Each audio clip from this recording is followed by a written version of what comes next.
നേരത്തെ കൊണ്ടുവന്ന് 1 തച്ച് എന്നുള്ള 1.5 തച്ചാക്കിയൊക്കെയാണ് ഇപ്പൊ ചെയ്യുന്നത്. ഇതിന് യോജ്യമല്ലാത്ത മണ്ണിട്ടിട്ട് ചെയ്യുന്ന ഒരുപാട് ആൾക്കാരുണ്ട്. അപ്പൊ അതിൽ പെട്ടുപോരുത് ശരിക്കും. ഈ 420 രൂപയ്ക്ക് ഞാൻ മേടിച്ചിട്ടുണ്ട്, 162 രൂപയ്ക്ക് മേടിച്ചിട്ടുണ്ട്. അതുപോലെ BLDC ആയപ്പോഴത്തേക്ക് കുറച്ച് എഫിഷ്യന്റ് ആണ്, കുറച്ചുകൂടെ പവർ കൺസംഷൻ കുറവാണ്. അപ്പോൾ ഇന്നത്തെ സബ്ജക്റ്റ് എന്താണ്? 2025 ബിൽഡിംഗ് കോസ്റ്റ്, വീട് വയ്ക്കുമ്പോൾ കോസ്റ്റ് കൂടാനായിട്ടുള്ള സാഹചര്യം എന്താണ്? അതന്നല്ലേ? അതെ, എന്താണ് സാഹചര്യം പറ. ഇതിനകത്ത് ഏറ്റവും കൂടുതൽ എക്സ്പീരിയൻസ് പറയാൻ പറ്റുന്നത് നിങ്ങൾക്ക്. തിരുമ്പി വந்தாച്ച് ആദ്യം തുടങ്ങി. ട്രൈപോഡ് കൊണ്ടുവന്നില്ല, അയ്യോ ട്രൈപോഡ് കൊണ്ടുവന്നില്ല നിങ്ങള്? മെമ്മറി കാർഡ് കൊണ്ടുവന്നില്ല. കാര്യങ്ങൾ സ്മൂത്ത് ആയിട്ട് നടക്കണം നോക്കിയാൽ. മെമ്മറി കാർഡുണ്ട്, മെമ്മറി ഇല്ലെന്നുള്ളു. തുടങ്ങ ഒരാൾ ആക്രിഫൈഡ് ടോക്സ് ഇയാൾക്കുന്നത് പറയാൻ അറിഞ്ഞൂടാ. അങ്ങനെ വിളിച്ച് ഇത്രയും തിരക്കിന്റെ ഇടയിൽ വിളിച്ചു വരുത്തിയതാണ് ഇൻട്രോ പറയാൻ വേണ്ടിയിട്ട്. Welcome to our podcast channel Archified talks. Get archified.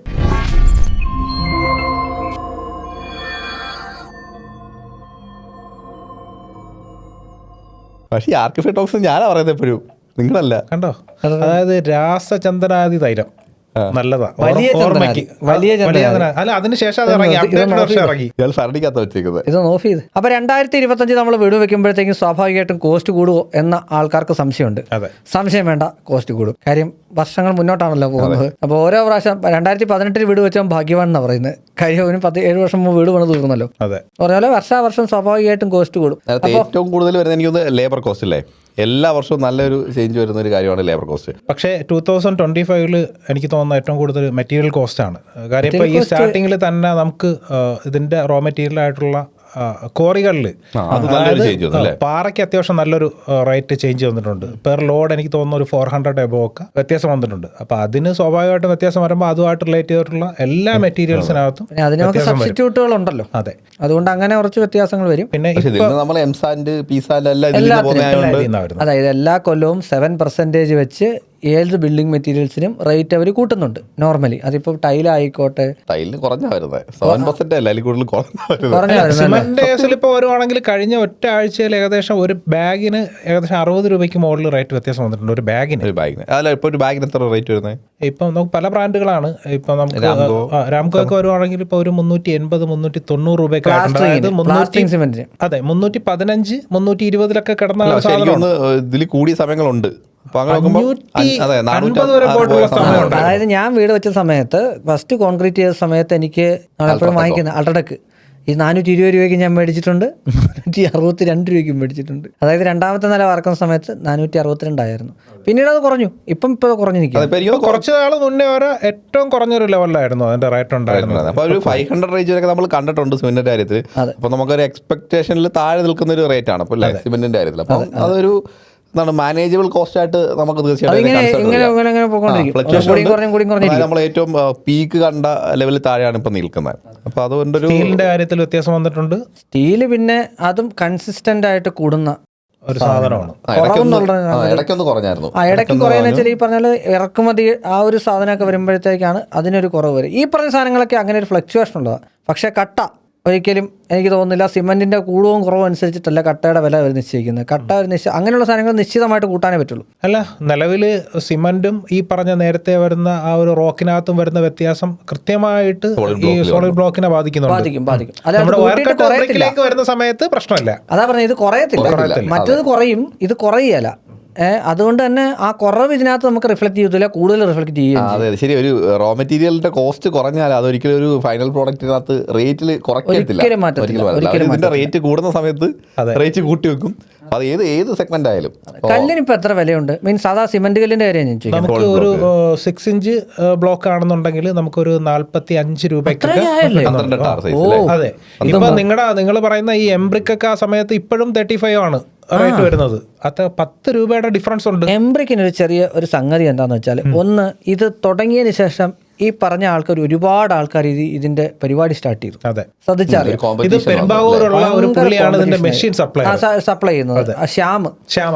Shyam ഇത് സപ്ലൈ ചെയ്തു. കുറെ ആൾക്കാർ ഇത് വാങ്ങിച്ചു എന്ന് എനിക്ക് തോന്നുന്നു. ഞാൻ ചെയ്ത സമയത്ത് ടഫീഡ് അവിടെ ചെയ്യുന്നുണ്ടായിരുന്നു.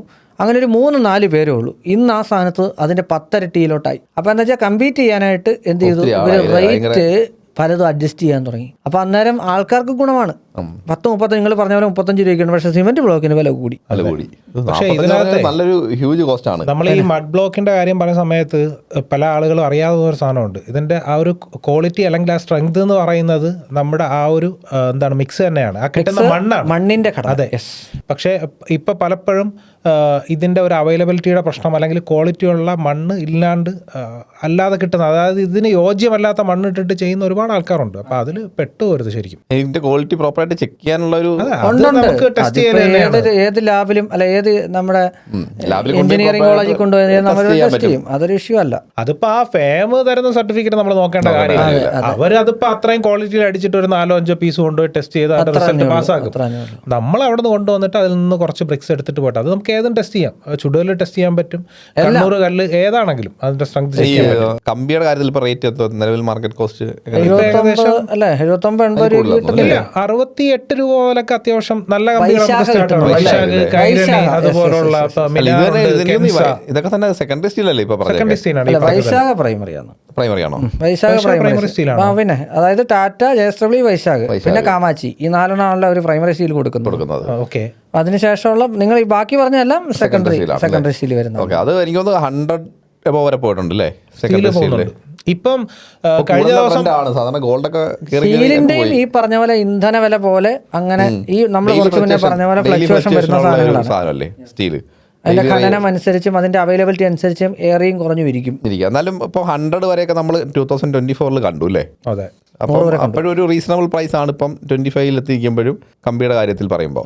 അത് എപ്പോഴും കൂടാം, എപ്പോഴും കൂടാം. ഇത് ഞാൻ പറഞ്ഞില്ല, മെറ്റീരിയൽ കോസ്റ്റ് നമുക്ക് ആദ്യം വാർക്കുന്ന സമയത്തുള്ള പ്രൈസ് ആയിരിക്കത്തില്ല സെക്കൻഡ് ഫ്ലോർ ജനുവരിയിൽ വീട് തുടങ്ങി അത് ചിലപ്പോൾ ഓഗസ്റ്റിലോ അല്ലെങ്കിൽ ഡിസംബറിലോ തീരുവാണെങ്കിൽ ഇതിന്റെ ഇടയ്ക്ക് ഒരുപാട് സമയത്ത് എല്ലാ ദിവസവും ഈ 360 ദിവസവും കമ്പിയുടെ വില ചേഞ്ച് ആയി.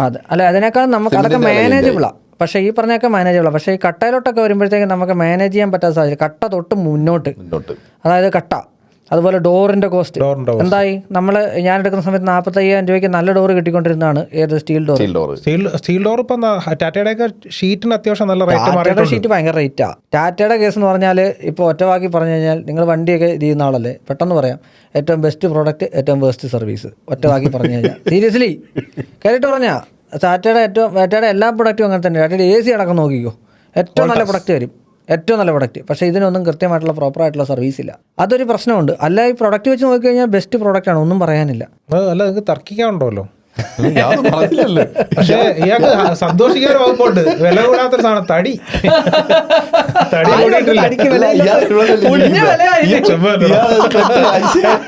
താൻ സപ്പോർട്ട് ചെയ്തില്ലെങ്കിൽ ഇയാൾ തടിയിലേക്ക് വരാം. ഒരു ക്യൂബിക് ഫീറ്റ് എത്ര റേറ്റ് ഉണ്ട്? എനിക്ക് അറിയത്തില്ല, ഞാൻ വീട് വെച്ചോണ്ടിരിക്കുന്നത്. ക്യൂബിക് ഞാൻ തേക്കിന്റെയാണ് ഞാൻ പറഞ്ഞത്. 2,400-2,500 രൂപ ഇപ്പം മേടിക്കും. പ്ലെയിൻ 2,000 രൂപയായിരുന്നു. അതിപ്പോ 2,400-2,500 തോന്നുന്നു. അത് പ്ലെയിൻ ചെയ്യാത്ത. ഇനി പ്ലെയിൻ ചെയ്ത് സ്റ്റേഞ്ച് എടുക്കുന്നതാണ് 7,000 രൂപ മേടിക്കുന്നവരുണ്ട്. തേക്ക്, ആഞ്ഞിലി, പ്ലാവ് ഇതൊക്കെയുള്ള കൂടുതൽ ഉപയോഗിക്കുന്നത്. ഈ തടിയുടെ കേസിൽ ഒരു കാര്യം നമ്മൾ ശ്രദ്ധിക്കേണ്ട ഒരു കാര്യം, തടിയുടെ വിലയേക്കാൾ ഉപരി പണിക്കാശാണ്. അവിടെ ലേബർ, എനിക്കൊന്ന് അവിടെ ലേബറാണ് 1.5 തച്ച. അതെ, 2012 സമയത്ത് തന്നെ എനിക്ക് തോന്നുന്നു 1000 മേളിൽ ഉണ്ട്. കാര്യം വെച്ചാൽ തടിപ്പണി, ഒന്നാമത്തെ കാര്യം അതിന്റെ ലേബർ എന്ന് പറഞ്ഞാൽ നമ്മൾ സാധാരണ ഒരു ലേബർ അല്ല, അത്രയും സ്കിൽ വർക്കാണ്. അപ്പോൾ അതിനനുസരിച്ച് അവർ കായ് മേടിക്കും. അപ്പോൾ നേരത്തെ കൊണ്ടുവന്ന് 1 തച്ച് എന്നുള്ള 1.5 തച്ചാക്കിയാണ് ഇപ്പൊ ചെയ്യുന്നത്. അപ്പോൾ അതുകൊണ്ട് അത്യാവശ്യം നമ്മുടെ ഭായിമാരൊക്കെ അടിപൊളിയായിട്ട് തടി വർക്ക് ചെയ്യുന്നു. തടി മാത്രം ഇപ്പം അതൊരു ഓപ്ഷൻ ഉണ്ട്, നല്ലൊരു ഓപ്ഷനാണ്. ഇപ്പം കൂടുതൽ എനിക്കൊന്ന് തടി വർക്ക് ആയാലും കോൺട്രാക്ട് കൊടുക്കുകയാണ്. ഇപ്പോൾ നമ്മൾ ബിൽഡിംഗ് കോൺട്രാക്ട് കൊടുക്കുന്ന പോലെ നമ്മൾ നേരത്തെ കഴിഞ്ഞ വീഡിയോയിൽ പറഞ്ഞു, പീസായിട്ട് നമുക്ക് ബിൽഡിംഗ് കോൺട്രാക്ട് കൊടുക്കാം. അപ്പോൾ അതുപോലെ തടി ഇത്രയും കാര്യങ്ങൾ ഒരു വർക്ക് ലേബർ കോൺട്രാക്ട് ആയിട്ട് നമുക്ക് കൊടുക്കുന്നു. അങ്ങനെ രീതി കൊടുക്കണം. ഇപ്പം മെഷീൻസ് കുറേ വന്നുകൊണ്ട് കുറച്ച് എഫിഷ്യൻസി കൂടി, വർക്ക്മാൻഷിപ്പ് കുറച്ചുകൂടെ ഫാസ്റ്റ് ആക്കാം. പക്ഷേ നമ്മുടെ നാട്ടിൽ കുറച്ച് സ്കിൽഡ് ലേബേഴ്സ് ഉണ്ടല്ലോ, അധികം മെഷീൻസ് ഉപയോഗിക്കാതെ ടെക്നിക്ക് വംശനാശം സംഭവിച്ചുകൊണ്ടിരിക്കുന്ന കുറെ ടെക്നിക്സ് ഉപയോഗിക്കുന്ന, പഴയ ടെക്നിക്സ് ഉപയോഗിക്കുന്നവരൊക്കെ അവർക്കൊക്കെ അത്യാവശ്യം നല്ല റേറ്റ് മേടിക്കുന്നുണ്ട്. എന്തായാലും ലേബർ കോസ്റ്റ് തടിയുടെ കേസിൽ ഭയങ്കര കൂടുതലാണ്. നമ്മൾക്ക് അത് കൂടുതലാണെന്ന് വെച്ചാൽ അതൊരു മോശമായിട്ടോ ഇതായിട്ടോ പറയുന്നതല്ല, അത് അവരുടെ പണിക്കാശ. അതിനാകുമ്പോൾ അവർ കായ് കൊടുത്താൽ മതിയാവുള്ളൂ. പിന്നെ അത് കഴിഞ്ഞിട്ട് ഇതിന്റെ പ്രധാനപ്പെട്ട ഒരു ഘടകമാണ്, എത്ര നന്നായിട്ട് ഇത് ഒരാൾ പണി ചെയ്ത് വെച്ചാലും പിന്നെ ഇതിലേക്ക് പോളിഷാണ് ചെയ്യുവാണെങ്കിൽ അത് നല്ല രീതിയിൽ ചെയ്യുന്ന ഒരു പണിക്കാരല്ലെങ്കിൽ അത് നശിപ്പിച്ച് നടക്കും. അതിന്റെ സീസണിങ് തൊട്ട് കുറെ കാര്യങ്ങൾ ശ്രദ്ധിക്കാനുണ്ട് തടി വരുമ്പോഴത്തേക്കും. അപ്പോൾ ഇത് തടിക്കാശ്, തടിയുടെ വില എന്ന് പറയുമ്പോൾ പലപ്പോഴും ഇപ്പോൾ സ്റ്റീലും തടിയായിട്ട് കമ്പയർ ചെയ്യുമ്പോൾ പലരും ചിന്തിക്കുന്നത് ആ തടിയുടെ വില മാത്രമാണ്. അതെ. പക്ഷെ തടിവിലയല്ല, അതിന്റെ പണിക്കാശ്, ലേബർ, അതിന്റെ ബാക്കിയുള്ള വരുന്ന അതിന് ആനുപാതികമായിട്ട് അനുബന്ധമായിട്ട് ചെയ്യേണ്ട കാര്യങ്ങളൊക്കെ ചെയ്താൽ മാത്രമേ തടി നമുക്ക് വൃത്തിയായിട്ട് മെയിൻറ്റെയിൻ ചെയ്യാൻ പറ്റത്തുള്ളൂ. അവിടെയാണ് ഇതെല്ലാം കൂടെ കണക്കി കൂട്ടുമ്പോഴത്തേക്കാണ് ഇതിന്റെ റേറ്റ് തമ്മിൽ എത്രമാത്രം വ്യത്യാസം ഉണ്ടെന്ന് ആൾക്കാർക്ക് മനസ്സിലാവും. ട്രീറ്റ്മെന്റ് ചെയ്യേണ്ടി വരും. എന്തുമാത്രം ഇത് കറക്റ്റ് ആയിട്ടുള്ള പോളിഷിങ്ങോ അങ്ങനെയുള്ള കാര്യങ്ങൾ എന്തായാലും ചെയ്യും. പോളിഷിങ് കുറച്ചുകൂടെ ആപ്റ്റായിട്ട് അല്ലെങ്കിൽ പെയിന്റ് ചെയ്യാം. അതെ, ഇതും പ്രോപ്പർ ആയിട്ടുള്ള പെയിന്റ് ചെയ്യുക. എൻ്റെ ഒരു അഭിപ്രായത്തിൽ തടി എടുത്തിട്ട് പെയിന്റ് ചെയ്യുന്നത് ഒരു ശോകം പരിപാടിയാണ് അല്ലേ? ആലോചിക്കണം, ആ ഒരു നാച്ചുറൽ ഫീൽ കിട്ടാൻ വേണ്ടിയിട്ടാണല്ലോ നമ്മൾ ഈ സാധനത്തിലേക്കൊക്കെ പോകുന്നത്. അല്ല, പെയിന്റ് എന്ന് പറഞ്ഞാൽ എനിക്ക് തോന്നുന്നു പോളിഷ് ആയിരിക്കും നിങ്ങൾ ഉദ്ദേശിച്ചല്ലേ? അത് തടിയുടെ ഇതിൽ തന്നെ നിർത്തിക്കൊണ്ടല്ലേ? ബ്ലാക്ക് പെയിന്റ് കേക്ക് എടുത്തിട്ട് കറുത്ത പെയിന്റ് അടിച്ച ആളാ പറഞ്ഞിട്ട് കാര്യമില്ല. അതൊക്കെ ശരിക്കും നമുക്ക് അംഗീകരിക്കാൻ പറ്റത്തില്ല. സത്യം, വേറെ എന്തൊക്കെയോ തേക്കെടുത്ത് പെയിന്റ് അടിക്കാനാണെന്നുണ്ടെങ്കിൽ നിങ്ങൾക്ക് വേറെ എന്തൊക്കെ നല്ല സാധനങ്ങൾ കിട്ടും. അത് വെച്ചിട്ട് ഇത് തടിയാണോ എന്ന് ചോദിച്ചു കഴിഞ്ഞാൽ ഇയാളാണെന്ന് പറഞ്ഞിട്ട് ബ്ലൈഡ് എടുത്തിട്ട് ചെറുതായിട്ട് സ്ക്രാച്ച് അല്ല, ഈ 2 ആഴ്ച വരായിരുന്നിട്ട് കാര്യമായിട്ട് പഠിച്ചിട്ട് വന്നേ കേട്ടോ. തടി എടുത്തിട്ട് അതിനെ കളറടിക്കുന്നതോട് എനിക്ക് അഭിപ്രായമില്ല. ഞാൻ അതിനോട് യോജിക്കുന്നു. എത്ര പേരാ ചെയ്ത വൈറ്റ് പെയിന്റ്? എനിക്ക് തടിയിൽ ഏറ്റവും കൂടുതൽ ഉപയോഗിച്ചിട്ടുള്ള പെയിന്റ് ആണ് വൈറ്റ്. അപ്പൊ അവിടെ ഞാൻ ചോദിക്കട്ടെ, ഞാൻ അതിനകത്തൊരു ചെറിയൊരു കോൺട്രഡിക്ഷൻ ഇടുക. തടിയിൽ വൈറ്റ് പെയിന്റ് അടിക്കാനാണ് തടിക്ക് പോരാ, അതിനേക്കാൾ നല്ല സാധനം കിട്ടും. അതിന്റെ ഫീച്ചേഴ്സ് ഒന്നും ഇല്ലാതെ വളയും ഒന്നും ഇല്ലാതെ നിൽക്കുകയും ചെയ്യും. നിങ്ങൾ നിൽപ്പുണ്ടല്ലോ വീട്ടിലോട്ടോ, അവിടുത്തെ ഏതെങ്കിലും തടി വളഞ്ഞിരിപ്പുണ്ടെങ്കിൽ ഞാൻ അത് മാറ്റി നിങ്ങൾ പറയുന്ന സ്റ്റീൽ വെക്കാം. ഞാൻ പറയട്ടെ, ഇതിപ്പോ ഇയാള് ചാടി കടിക്കും കേട്ടോ. അതായത് ഇയാളുടെ വീട്ടില് ഇയാള് പുറത്തു പോയാൽ ഡോർ കൂട്ടാൻ പറ്റൂല, ഇയാള് വലിച്ചു പിടിച്ചിട്ടാണ് ഡോർ ലോക്ക് ചെയ്തത്. അതെന്തായാലും ആട്ടെ. പക്ഷെ അതിന്റെ ലേബർ കോസ്റ്റ് നമ്മൾ ഉദ്ദേശിക്കുന്നതിന് മേളിലാണ്. നിങ്ങളെപ്പോഴും തടിവില എന്ന് പറയുമ്പോഴത്തേക്കും പിന്നെ വില കുറച്ചെടുക്കാനാണെങ്കിൽ പ്ലാവ് ആഞ്ഞിലിയൊക്കെ കിട്ടും. ചില ആൾക്കാർ എനിക്ക് തോന്നുന്ന കട്ടള പ്ലാവിൻ്റെ വെച്ചിട്ട് അതിന്മേൽ പൊതുവെ തേക്ക് പൊതിഞ്ഞിട്ട് തേക്കിൻ്റെ ഡോർ വെക്കാറുണ്ട്. അതൊരു ബഡ്ജറ്റ് ആയിട്ട് ചെയ്യാൻ പറ്റുന്ന ഒന്നാണ്. പക്ഷേ എങ്കിൽ പോലും ഇതിൻ്റെയൊക്കെ ബഡ്ജറ്റ് എന്ന് പറയുന്നാലും ഇതിനെ വേറൊരു ബദലായിട്ടുള്ള സംവിധാനത്തിലും കൂടി നിൽക്കും എന്നുള്ളതാണ് പ്രധാനപ്പെട്ട കാര്യം. പണിക്കാശ് അതാണ് ഇതിന്റെ പ്രധാന സംഗതി. ഇനി നമുക്ക് സ്റ്റീൽ ഡോറിലേക്ക് വരുമ്പോഴത്തേക്കും കഴിഞ്ഞ വർഷമായിട്ട് ഈ വർഷമായിട്ട് ചേഞ്ച് സ്വാഭാവികമാണ്. അത് നോർമലി അങ്ങനെയാണ്. കാരണം വെച്ചാൽ ഇതിന്റെ വില കൂടിയില്ലേ. ഇരുമ്പിന് എത്ര രൂപയുണ്ട് എന്നൊക്കെ പറഞ്ഞാൽ ഏറ്റവും കൂടുതൽ സെല്ല് ചെയ്യുന്ന സാധനമാണ് ഇരുമ്പും അലൂമിനിയം തന്നെയാണ് ഏറ്റവും കൂടുതൽ വില കിട്ടുന്ന ഐറ്റം. ഇപ്പൊ അലൂമിനിയത്തിന് ഷീറ്റ് വിൽക്കുന്നവർ പറയും ഇത് പൊളിച്ചു വിറ്റാൽ കാശ് കിട്ടുമെന്ന് പറയും. അതിന്റെ USB തന്നെയാണ്. അല്ല, സത്യമാണ്. അതാ പറയുന്നത്, ഇത് ഒരു 10 വർഷം വിളിച്ച് കഴിഞ്ഞ് വിറ്റാലും ഈ കാശ് കിട്ടും. സത്യമാണ്. ഇപ്പൊ ഉദാഹരണം നമ്മുടെ നാട്ടില് പണിയെടുത്ത് കഴിഞ്ഞ അവസാനം നമ്മുടെ വയറുണ്ടല്ലോ, ഇലക്ട്രിക് വയർ, നമ്മുടെ അവിടെ നിന്ന് അടിച്ചോണ്ട് പോകുന്ന ആൾക്കാരുണ്ട്. അതെ, ശരിക്കും പറഞ്ഞു കഴിഞ്ഞാൽ ഇത് അതിന്റെ കോപ്പർ കൊടുത്തു കഴിഞ്ഞാൽ എനിക്ക് തോന്നുന്നു 1 കിലോഗ്രാമിന് 300 രൂപ എത്രയാണ്. ഇതിന് വേണ്ടിയിട്ടാണ് ഇതെനക്ക് കംപ്ലീറ്റ് കുറെ വയർ മോഷണം. എടോ, അത് കഴിഞ്ഞിട്ട് അത് ലോക്ക് ചെയ്ത സമയത്ത് ഈ പിന്നെ മോട്ടറിന്റെ മറ്റേ ഇതുണ്ടല്ലോ, മറ്റേ 3 കോർ, എടോ വെള്ളം കൊടുക്കണോ അതിന്? വളരെ കാര്യമാണ് അടിച്ചു മാറ്റി. കട്ടില്ല, നമ്മളെ പരിപാടിക്ക് കട്ടില്ല. അയാളെ ചിരി ഫാസ്റ്റ് ആയിട്ട് വിടുക കേട്ടോ, അതൊരു 5 മിനിറ്റ് ചിരി കൊണ്ട്. നിങ്ങൾ പറഞ്ഞ കറക്റ്റാ. മോട്ടറിൻ്റെ ആ കോയിലല്ലേ? അതെ, വൈൻഡിങ് കോയിൽ എന്ന് പറയണ ഇങ്ങനെ ചെയ്യുന്നവരുണ്ടെങ്കിൽ വന്നൊരു 1000-200 രൂപ ചായക്ക് ചോദിച്ചാൽ തരാം. ഇത് ഭയങ്കര മെനക്കേടാണ്. ഇത് സ്റ്റാർട്ടിങ് ഇത് പുള്ളി ചെയ്യുന്നേക്കാളും മെനക്കേടാണ് ഇതിനെ കണ്ടുപിടിച്ചിട്ട് പിന്നെ ഇത് ചെയ്യുന്നത്. അല്ല, ഇത് തന്നെ പ്രധാനപ്പെട്ട സ്റ്റീൽ ഡോറിൻ്റെ കാര്യം ഇതാണ്. സ്റ്റീൽ ഡോർ കഴിഞ്ഞ പ്രാവശ്യത്തെക്കാളും വില കൂടിയിട്ടുണ്ട്. പിന്നെ സ്റ്റീൽ ഡോറിൽ ഒരുപാട് എന്നാ പറയുന്നത് പ്രീമിയം സെഗ്മെൻറ്റിലോട്ട് വരുമ്പോഴത്തേക്കും ഇപ്പം 45 രൂപയുടെ ഡോറാണെന്നുണ്ടെങ്കിൽ പ്രീമിയം സെഗ്മെൻറ്റ് വരുമ്പോൾ നേരെ ഇരട്ടി 90 രൂപയ്ക്കാണ് അതിന് കൊടുക്കേണ്ടി വരിക. ഓക്കെ, പക്ഷേ അതിൽ അലൂമിനിയം ഡോസ് വരുന്നുണ്ട്. ഇപ്പോൾ അലൂമിനിയം വരുമ്പോഴത്തേക്ക് അലൂമിനിയത്തിൻ്റെ റേറ്റ് എന്തായി? നല്ല അലൂമിനിയം ചെറിയ പൈസ അല്ലാണോ? ഇപ്പോൾ പലരും ചിന്തിക്കുമ്പോൾ അലൂമിനിയം കുഞ്ഞ് പൈസയ്ക്ക് കിട്ടുന്ന സാധനമാണ്. അലൂമിനിയത്തിന്റെ ഷീറ്റിന് വരെ സ്ക്വയർ ഫീറ്റ് 130 രൂപ മെറ്റീരിയൽ അത്യാവശ്യം റേറ്റ് മാറി, നല്ല രീതിയിൽ മാറി. റേറ്റ് 65-70 രൂപ അവൈലബിൾ ആണ്. ഫ്ലോറിംഗിന്റെ കേസ് നമ്മൾ പറഞ്ഞെന്ന് തോന്നുന്നു. എനിക്ക് തോന്നുന്നു വലിയൊരു പ്രൈസ് ഡിഫറൻസ് ഒന്നും വന്നിട്ടില്ല. എനിക്ക് തോന്നുന്നു ചെറിയ രീതിയിൽ കുറഞ്ഞിട്ടുണ്ടാവാനേ സാധ്യതയുള്ളൂ. എല്ലാ വർഷവും ടൈൽസ് എനിക്ക് തോന്നുന്നു 2009 തൊട്ട് ഇങ്ങനെ കുറഞ്ഞുകൊണ്ടിരിക്കുകയാണ്. ഭയങ്കര ഒരു ചേഞ്ച് വന്നു. ഇപ്പോൾ വലിയ സൈസൊക്കെ ടൈലൊക്കെ ഒരു 6x4 ടൈലൊക്കെ തന്നെ ഒരു 80 രൂപ താഴെ. പക്ഷേ ഈ ടൈൽസിന്റെ കാര്യത്തിലേ നമ്മൾ വീണ്ടും ചെറിയ സൈസ് ടൈലിലേക്ക് വന്നു തുടങ്ങി എന്നുള്ളതാണ്. 1x1ലേക്കൊക്കെ ഇപ്പൊ കൂടുതലും ഹൈലൈറ്റഡ് ആയിട്ടുള്ള ഈ പറഞ്ഞ മൊറോക്കൻ സീരീസ്, അതിന്റെ തന്നെ അത്തൻകുടി, ആ രീതിയൊക്കെ വീണ്ടും തിരിച്ച് റിട്ടേൺ വരുന്നുണ്ട്. അതിപ്പം അങ്ങനെയാണല്ലോ, ഒരു സർക്കിൾ ആണല്ലോ. നിങ്ങളെ സന്തോഷിപ്പിക്കാൻ തടി വളരെയധികം പൂർവാധികം ശക്തിയോട് കൂടിയിട്ട് ഇന്റീരിയറിലേക്ക് തിരിച്ചു വന്നുകൊണ്ടിരിക്കുകയാണ്. കേട്ടല്ലോ. അല്ലേ? നമ്മള് പറയുമ്പോഴത്തേക്ക് സത്യം പറയണമല്ലോ. ഇയാള് അല്ലെങ്കിൽ ഇയാൾ അടുത്ത എപ്പിസോഡിൽ വരൂല. അല്ല വേറെ വെച്ചാൽ തടി പല ആൾക്കാരുടെ കയ്യിൽ നേരത്തെ പഴയ തടികളൊക്കെ ഉരുപ്പടികളൊക്കെ ഇരിക്കുന്ന ആൾക്കാർ അത് ഇപ്പോഴും എടുത്ത് ചെയ്യുന്ന. പക്ഷെ ഡിസൈൻ കൺസെപ്റ്റേ മാറി അല്ലേ? ആ ഒരു പഴയ സാധനം പോയി, അത് പോയി. അതില്ല ഇപ്പൊ ആ ഒരു കോണ്ടംപററി സ്റ്റൈലിലേക്ക് മാറി. പ്ലെയിൻ ഡിസൈൻസ് എല്ലാവർക്കും താല്പര്യം, വലിയ അതുപോലെ പഴയ കാലങ്ങളിൽ നമ്മൾ കുറേ ഈ ഡെപ്തിലേക്കൊക്കെ ചെയ്തിരുന്നത്, ഇപ്പോൾ സോഫയൊക്കെ എടുക്കുവാണെങ്കിൽ നമ്മൾ ഫ്ലോറിലേക്ക് ടച്ച് ചെയ്ത് ചേരുന്നതെല്ലാം മറ്റേ റോബോട്ടിക് വാക്വം ക്ലീനർ വന്നപ്പോഴത്തേക്ക് എല്ലാം എയറിലായി തുടങ്ങി. ഇത് കയറി ക്ലീൻ ചെയ്യാൻ വേണ്ടിയിട്ട് എല്ലാം ഇപ്പോൾ ഇൻറ്റീരിയർ ചെയ്യുമ്പോഴത്തേക്ക് ഒരു നമ്മളത് ശ്രദ്ധിക്കുന്ന ഒരു കാര്യമാണ്. ഏത് ഡിസൈനിലേക്ക് വന്നു കഴിഞ്ഞാലും ജസ്റ്റ് ഒരു 50 സെൻറ്റിമീറ്റർ എങ്കിലും ഒന്ന് ഹൈറ്റ് കൊടുത്തിട്ട് ചെയ്യാൻ. പിന്നെ മറ്റൊന്നും നമ്മൾ പറയാനുള്ളത്, ഇനിയിപ്പം പറയാനുള്ള ഹോം അപ്ലയൻസസ്. അതെ, ഹോം അപ്ലയൻസ് എല്ലാം തന്നെ വില എല്ലാത്തിനും. ഇതിൻ്റെയൊക്കെ ഒരു പ്രധാന സംഗതി എന്ന് വെച്ചാൽ തണുപ്പ് വരുമ്പോഴത്തേക്കും AC 1 രൂപയ്ക്ക് എന്ന് പറഞ്ഞ് പരസ്യം. അല്ലാതെ ഈ പറഞ്ഞ ഫെസ്റ്റിവൽ സീസൺ ആകുമ്പോഴത്തേക്കും ബാക്കിയുള്ള ഈ പറഞ്ഞ പരസ്യം, മറ്റേ ഫ്രിഡ്ജ് ആയിക്കോട്ടെ, അതിൻ്റെ എല്ലാത്തിൻ്റെ സംഗതികൾ വരും. ഇതൊക്കെ മേടിക്കുമ്പോഴത്തേക്കും പരസ്യം കാണുമ്പോൾ നമ്മൾ വിചാരിക്കുന്നത് ഇത്ര രൂപയ്ക്ക് കിട്ടുന്നുണ്ട്. പക്ഷേ ഇതിൻ്റെയൊക്കെ വില വർഷം കൂടുന്നുണ്ട്. ശ്രദ്ധിച്ചാൽ മതി, നല്ല രീതിയിൽ ചേഞ്ച് വരുന്നുണ്ട്. നമ്മളത് അത്ര ശ്രദ്ധിക്കുന്നില്ലെന്ന് മാത്രമേ ഉള്ളൂ. പ്രോഡക്റ്റുകളിലും അമ്മാതിരി വ്യത്യാസമാണ് വരുന്നത്. അത്രയും പിന്നെ എന്താണ്, നമുക്ക് ചിന്തിക്കാൻ പറ്റാത്ത അത്ര രീതിയിലുള്ള അപ്ഡേഷനാണ് പ്രോഡക്റ്റുകളിൽ നടക്കുന്നത് അല്ലേ? അതായത് ഇപ്പോൾ നമ്മുടെ ചിമ്മിനി അടുപ്പുകൾ നോക്കുകയാണെന്നുണ്ടെങ്കിൽ കഴിഞ്ഞ വർഷം വരെ ഉണ്ടായിരുന്നിടത്ത് ഇപ്പോൾ AI ചിമ്മിനികൾ, അതായത് ആർട്ടിഫിഷ്യൽ ഇൻ്റലിജൻസിൻ്റെ തന്നെ ഓട്ടോ ക്ലീൻ എന്ന് പറഞ്ഞാൽ ആർട്ടിഫിഷ്യൽ ഇൻ്റലിജൻസൂടെ അതിനകത്ത് ഇൻ്റഗ്രേറ്റ് ചെയ്ത് തുടങ്ങി. അപ്പോൾ അതിനൊക്കെ ഇപ്പോൾ കൊടുക്കേണ്ട വില നേരത്തെ കൊടുത്തോണ്ടിരുന്ന 24,000 നേരെ 48,000 വരുന്നത്.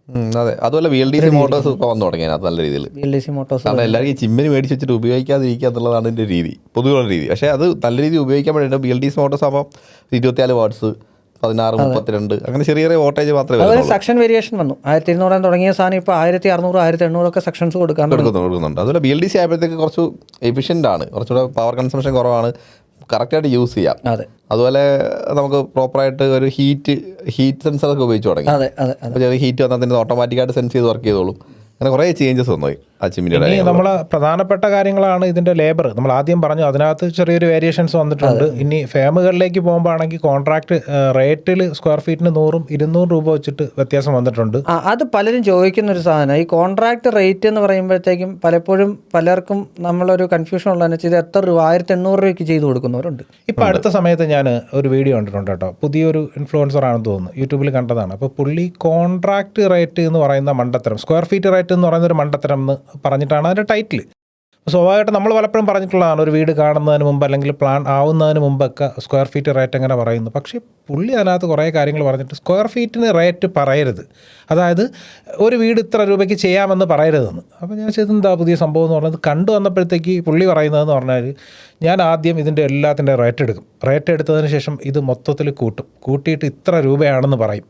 ഈ സാധനം തന്നെയല്ലേ നമ്മൾ സ്ക്വയർ ഫീറ്റിൽ പറഞ്ഞു വരുന്നത്, ടോട്ടൽ ഏരിയ ഡിവൈഡഡ് ബൈ ഇത്ര കോസ്റ്റ്, അതാണ് സ്ക്വയർ ഫീറ്റ്. അതിന് ഡിഫറൻസ് ഇതെന്നാന്ന് വെച്ചാൽ സ്ക്വയർ ഫീറ്റ് എന്ന് പറഞ്ഞാൽ ഒരാള് നമ്മുടെ അടുത്തൊരു കാര്യം ചോദിക്കാം, നമ്മുടെ കയ്യിൽ ഒരു ഉത്തരം ഇല്ലാതിരിക്കാനായിട്ട് നമ്മൾ കൊടുക്കുന്ന ഒരു സാധനം. അതാണ് ഞാൻ പറഞ്ഞത്, 1800 രൂപ ചെയ്ത് കൊടുക്കുന്നവരുണ്ട്. പക്ഷേ 1800 രൂപ കൂടി ചെയ്ത് കൊടുക്കുന്നത് ചെയ്തു വരുമ്പോൾ 1800 രൂപ ആവില്ല. പറയുന്നതാണ് 1800, കാര്യം നമ്മുടെ ആവശ്യങ്ങൾ 1800 മേളിലായിരിക്കും എന്നുള്ളതാണ് അതിൻ്റെ വസ്തുത. 2000, 2100, 2800 ചെയ്ത് കൊടുക്കുന്നവരുണ്ട്, 4000 ചെയ്ത് കൊടുക്കുന്ന ആൾക്കാരും. അതെ, അത് അതിൻ്റെതായ മെറ്റീരിയലിൽ വ്യത്യാസം വരും. ഈ പറഞ്ഞതുപോലെ ഇന്റീരിയർ ഉൾപ്പെടെ ആണെങ്കിൽ ഈ പറഞ്ഞ ചിലപ്പോൾ 4000 രൂപയിലേക്ക് പോവാം. ഇനിയിപ്പം നമുക്ക് ചില കാര്യങ്ങൾ നമുക്ക് ഒഴിവാക്കാം. ഇപ്പോൾ ടൈൽസ് ഒഴിവാക്കിയിട്ട് നമുക്ക് നോർമലി സിമെൻറ്റ് പ്ലാസ്റ്ററിങ്ങിലേക്ക് പോയി കഴിഞ്ഞാൽ എത്ര രൂപ ഡിഫറൻസ് വരും അല്ലേ? അതുപോലെ തടിയിൽ വരുന്ന വേരിയേഷൻ, ഫൗണ്ടേഷനിൽ വരുന്ന വേരിയേഷൻ. അതുകൊണ്ട് തന്നെ സ്ക്വയർ ഫീറ്റ് റേറ്റ് എന്ന് പറയുന്നത് നമുക്കിതിൻ്റെ ഫുള്ള് കാര്യങ്ങൾ പരസ്പരം സംസാരിച്ചതിന് ശേഷം ലാസ്റ്റ് പറയാൻ പറ്റുന്ന ഒരു കാര്യമാണ്. ഈ പ്ലാസ്റ്ററിങ്ങിൻ്റെ കാര്യം എടുത്താൽ പോലും നമുക്ക് ഇപ്പോൾ വ്യത്യാസങ്ങൾ വരുന്നുണ്ട്. അതെ, അതിപ്പോൾ ഏത് തരത്തിലുള്ള പ്ലാസ്റ്ററിങ് ആണെങ്കിലും, ഇപ്പോൾ നോർമലി നമ്മളിപ്പോൾ കണ്ട സിമെൻറ്റ് പ്ലാസ്റ്ററിങ് ആയിക്കോട്ടെ, ജിപ്സത്തിൻ്റെ വ്യത്യാസം വന്നിട്ടുണ്ട്. ഇനി എനിക്കൊന്ന് പുതുതായിട്ട് വന്ന വിവിഡ് പ്ലാസ്റ്റ്, പിന്നെ അങ്ങനെ ഹൈബ്രിഡ് പ്ലാസ്റ്റ്, അങ്ങനെ കുറേ സാധനങ്ങൾ വന്നു. അതിൻ്റെയൊക്കെ റേറ്റിൽ വ്യത്യാസം വന്നിട്ടുണ്ട്. അതൊക്കെ വന്ന റേറ്റിലല്ല ഇപ്പോൾ സാധനം വിറ്റുകൊണ്ടിരിക്കുന്നത്. കാര്യം ലേബർ ഒക്കെ വന്ന് അതൊക്കെ വ്യത്യാസം, അതിൻ്റെ മെറ്റീരിയൽ കോസ്റ്റും ഒക്കെ കൂടിയിട്ടുണ്ടാകുന്നതുകൊണ്ടായിരിക്കാം ഒരു പക്ഷേ അങ്ങനെ വ്യത്യാസം വന്നിരിക്കുന്നത്. അപ്പോൾ ഇതൊക്കെയാണ് പൊതുവെ. പിന്നെ എടുത്തു പറയേണ്ട സാധനം, വർഷാവർഷം കൂടുന്ന വേറൊരു സാധനമുണ്ട്, KSEBയിൽ കൂടിയിട്ടില്ലേ? ഇപ്പോൾ കൂടി ലേറ്റസ്റ്റ് ആയിട്ട് ഇപ്പോൾ കൂടിയിട്ടുണ്ട്. അപ്പോൾ എല്ലാവരും സോളാർ വയ്ക്കുക. ഇനി എല്ലാവരും സോളാർ വെക്കാൻ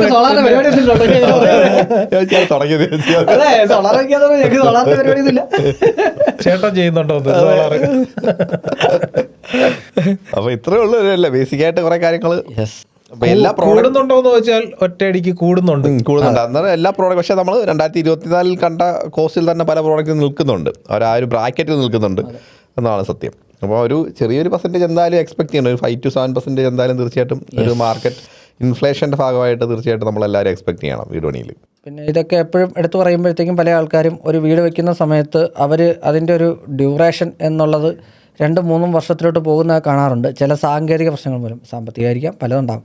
അതൊരു വർഷത്തിനകത്ത് തീരുമ്പോഴത്തേക്കും ആ ഒരു ബഡ്ജറ്റ് നമുക്ക് സ്വാഭാവികമായിട്ട് കുറയുന്നതായിട്ട് മനസ്സിലാവും. പല ആൾക്കാരും 3-4 വർഷം ഇത് വെച്ചിട്ട് എനിക്ക് ഇത്ര രൂപ ചിലവായി എന്ന് പറയുമ്പോഴത്തേക്ക് അതിൻ്റെ ഒരു എവിടെയാണത് പാളിച്ച് സംഭവിച്ചതെന്നുള്ളത് നമുക്കത് കേൾക്കുമ്പോൾ തന്നെ മനസ്സിലാവും. എന്ന് പറഞ്ഞാൽ നമ്മൾ പ്രതീക്ഷിക്കാതെ എക്സ്ട്രാ വർക്കുകൾ ഒരുപാട് പിന്നെ അതിലേക്ക് പോയി. പിന്നെ അതൊക്കെ ഉണ്ടാവും. അപ്പോൾ എക്സ്ട്രാ വർക്കുകൾക്ക് ആർക്കും പൊതുവെ എനിക്ക് തോന്നിയിട്ടില്ല, പല കസ്റ്റമേഴ്സും പറഞ്ഞിട്ടുള്ളതാണ്, എക്സ്ട്രാ വർക്കുകൾക്ക് അവർ പൈസ മേടിക്കും. അതിപ്പോൾ കോൺട്രാക്ടേഴ്സ് എഞ്ചിനീയേഴ്സും പറയും അത് കൊടുക്കണമല്ലോ. അതെ, പരസ്പര ധാരണ വെച്ച് ഒരു റേറ്റ് സംബന്ധിച്ച്. അതെ, മസാല ദോശയ്ക്ക് വട ഫ്രീ അല്ല. വട ഫ്രീ അല്ല. ഒരു കാലഘട്ടം വരെ വട ഫ്രീ ആണെന്ന് വിചാരിച്ചുകൊണ്ടിരുന്ന ഒരു ബാല്യം ഉണ്ടായിരുന്നു. അത് മാറുക. അതായത് വടക്ക് വേണ്ടിയിട്ട് മസാല ദോശ തിന്നിരുന്ന ഒരു കാലഘട്ടം അല്ലേ. ശരിക്കും ഇതിന് പൈസ കൊടുത്ത് കഴിഞ്ഞു കഴിഞ്ഞാൽ വട മാത്രം കിട്ടും, പക്ഷെ നമുക്കത് വിശ്വാസമില്ല. അതാണ് അതിൻ്റെ സത്യം. അപ്പോൾ ഇതൊക്കെയാണ് നമുക്ക് പറയാനുള്ളത് അല്ലേ. കൺക്ലൂഡ് ചെയ്യാം അല്ലേ.